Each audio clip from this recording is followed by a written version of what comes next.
Hey, thanks for watching my step-by-step crankshaft positioning sensor video.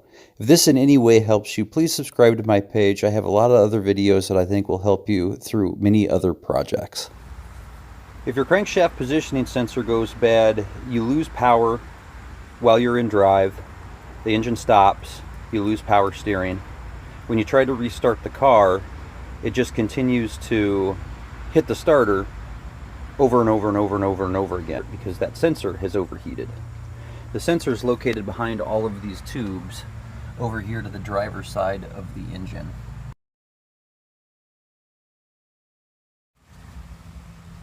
What you're looking at is the crankshaft positioning sensor on a Chrysler Crossfire 2004, probably very similar to an SLK320. What you want to do to get this lifted out of here is you're going to have to remove the sensor cable, which if you can look on the very top there, there's a little clip and you have to pinch the top of it. This is kind of the view from the other side. This is the clip right here. If you push down on the top of the clip, you can pull it free. It takes a little bit of dexterity and quite a bit of work.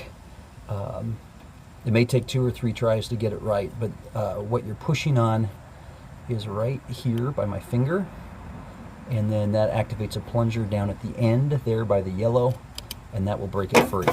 But if you look down, you'll see 2 prongs on the inside. Those are your electrical connections, and to the left of that, I'll try to circle it in post-production, is a T8, Torex number 8 bolt. Okay, so here's my setup to get the sensor bolt out. I've got a 6mm 12-point, not 6-point, but it's universal from Cobalt, up to a knuckle, up to a 3/8 inch drive. Okay, it really was some work to get that Torx socket down over the top of that bolt, but you can do it. My situation that worked for me was putting the flashlight that you see here down from the top of the engine, pointing down towards the sensor on the top of the transmission there. Preferably with both hands, go ahead and remove the bolt. I will say that I bent up this heat shield a little bit. You can straighten it out pretty easily with your fingers here, just like this. There we go.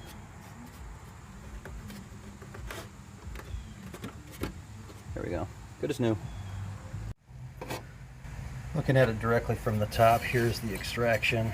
So once the bolt is out, reach in there with your 2 fingers. Really a long sensor. Just pull it right out of there. Here is the opening created by pulling the sensor out. You can see the bolt hole and the hole for the sensor itself. Here are the 2 sensors next to one another. This is part number 0261210-170. It's a Bosch sensor. I got kind of a kick out of this little stop sign here. I think this means stop. Don't try this yourself. Get a mechanic. Unless, of course, you are your own mechanic. Back into insertion.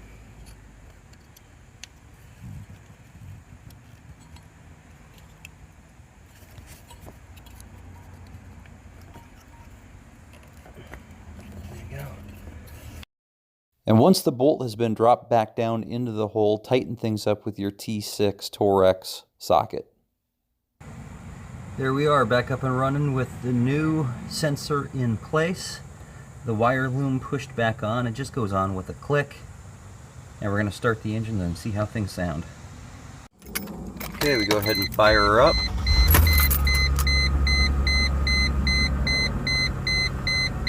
Sounds pretty good. We got an engine running. There we go. We got the hood propped up to 90 degrees. Working on the car. The new sensor is in place. Working well enough to get the engine going at least. No more continual turnover. No more loss of power at stoplights. Hey, you'd really help me out if you would subscribe to my page. If this helped you out in any way, please go ahead and smash that like button. As you can see here, I have multiple other Mercedes R170 framed videos out. Anything from buying new wheels and working on your brakes. Please subscribe to my page, and I hope to see you back again next time.